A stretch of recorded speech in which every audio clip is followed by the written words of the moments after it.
जय हिंद साथियों।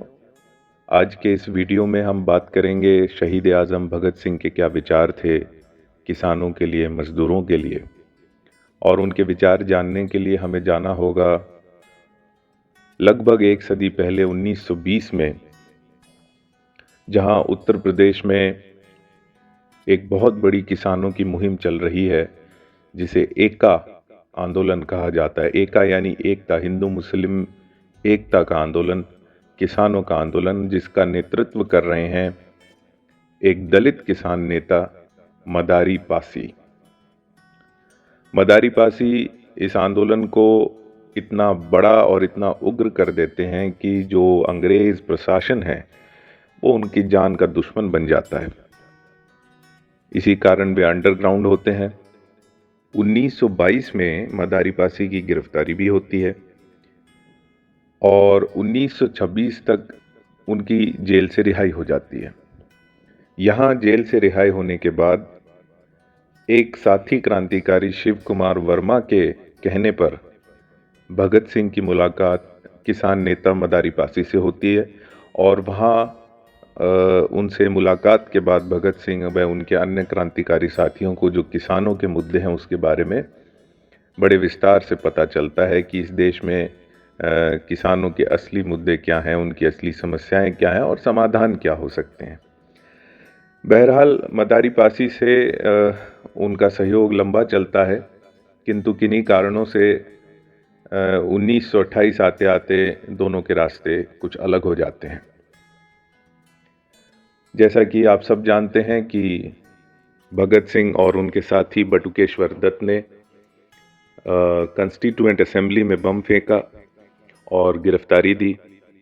और उसी गिरफ्तारी के चलते जब उनका केस चल रहा था अदालत में, तो उन्होंने एक स्टेटमेंट, एक अपना वक्तव्य पढ़ा। इस वक्तव्य से हमें पता चलता है कि किसानों और मजदूरों के बारे में भगत सिंह के क्या विचार थे। इस स्टेटमेंट में वे कहते हैं कि ये जो मजदूर हैं, ये जो किसान हैं, ये सबसे महत्वपूर्ण वर्ग है हमारे समाज का। लेकिन जो पूंजीपति वर्ग है, जो सेठ लोग हैं, वो इनकी मेहनत से कमाई हुई आमदनी को भी लूट लेते हैं और इनको इनके जो मूलभूत अधिकार हैं उनसे भी वंचित रखते हैं।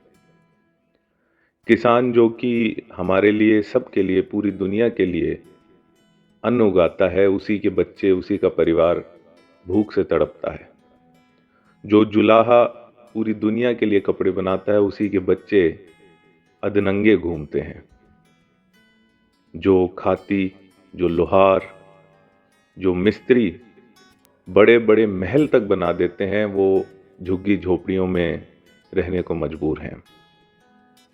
जो पूंजीपति वर्ग है वो किसी लीच की तरह इनसे चिपक जाता है और इनका शोषण करके एक आरामदेह जिंदगी जीता है। खैर, इसके अलावा एक बहुत इम्पोर्टेंट दस्तावेज है जो 2 फरवरी 1931 को भगत सिंह ने लिखा। ये एक ऐसा दस्तावेज है जिसमें भगत सिंह बता रहे हैं कि हमें आज़ादी सिर्फ अंग्रेज़ों से नहीं चाहिए, आज़ादी के मायने कुछ और भी हैं।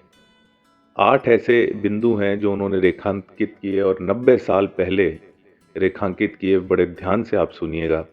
सबसे पहला बिंदु है, वो कहते हैं जमींदारी सिस्टम जो है, वो जमींदारी प्रथा जो है वो ख़त्म होनी चाहिए। दूसरा बहुत महत्वपूर्ण उन्होंने बिंदु रेखांकित किया कि किसानों के कर्ज माफ़ होने चाहिए। आप सोचिए, आज 90 साल बाद भी इसी बात की लड़ाई चल रही है, यही संघर्ष चल रहा है। 90 साल पहले इसे खूबसूरत क्रांतिकारी ने ये समझ लिया था कि कर्ज के बोझ के नीचे दबा हुआ किसान कभी ऊपर नहीं उठ पाएगा। इसलिए उन्होंने इस बिंदु को रेखांकित किया और कहा कि जब ये होगा तब ही देश को असली आज़ादी मिलेगी। तीसरा उन्होंने ये कहा कि जो लैंड है, जो ज़मीन है, उसका राष्ट्रीयकरण हो जाना चाहिए।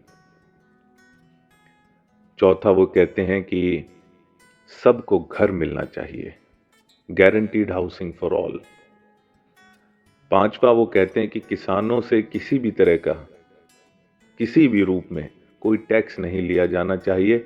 यदि आप चाहें तो एक छोटा-मोटा कोई ज़मीन पे उनकी टैक्स लगा सकते हैं, लैंड टैक्स आप लगा सकते हैं, लेकिन उससे अधिक कुछ भी नहीं। उसके बाद वे कहते हैं कि पूरे देश का औद्योगीकरण होना चाहिए, लेकिन जो इंडस्ट्री है, जो उद्योग हैं, जो कारखाने हैं, वो सरकारी संपत्ति होनी चाहिए, वो जनता की संपत्ति होनी चाहिए, सेठों की संपत्ति नहीं होनी चाहिए। 7वां वे कहते हैं यूनिवर्सल एजुकेशन, यानी सभी के लिए शिक्षा। आप सोचिए कि ये राइट टू एजुकेशन कौन से साल में आया, और ये भगत सिंह हैं जो सबके लिए शिक्षा की पैरवी कर रहे हैं सन 1931 में। और अंतिम वे जो बिंदु रेखांकित करते हैं, 8वां बिंदु, वो है रिड्यूसिंग वर्किंग आवर्स, यानी एक दिन में जो मजदूर हम देखते हैं कि 12 घंटे 14 घंटे काम करने के लिए मजबूर हैं, आज भी भगत सिंह कह रहे हैं कि उनका जो कामकाज के जो उनके घंटे हैं, उनका जो कार्यभार है वो कम किया जाना चाहिए। और उसका कारण सीधा सा ये है कि मजदूर जितना काम करता है उसके एवज में उतनी तनख्वाह उसको, उतना वेतन, उतनी दिहाड़ी उसको मिलती नहीं है। तो इसलिए ये 8 बिंदु उन्होंने रेखांकित करते हुए कहा कि हमें असली आज़ादी तब मिलेगी जब अंग्रेज़ तो चले ही जाएंगे और साथ में इन मुद्दों पर, ये जो मूलभूत मुद्दे हैं, ये जो अधिकार हैं, इन पर जब काम होगा और जनता को कुछ राहत मिलेगी। इसी चिट्ठी में आगे वे लिखते हैं, और ये बहुत ज़रूरी बात किसानों के लिए वे कह रहे हैं, कि जो असली क्रांतिकारी शक्तियां हैं वो हमारे गांव और हमारे फैक्ट्रियों में हैं, यानी हमारे किसान और हमारे मजदूर।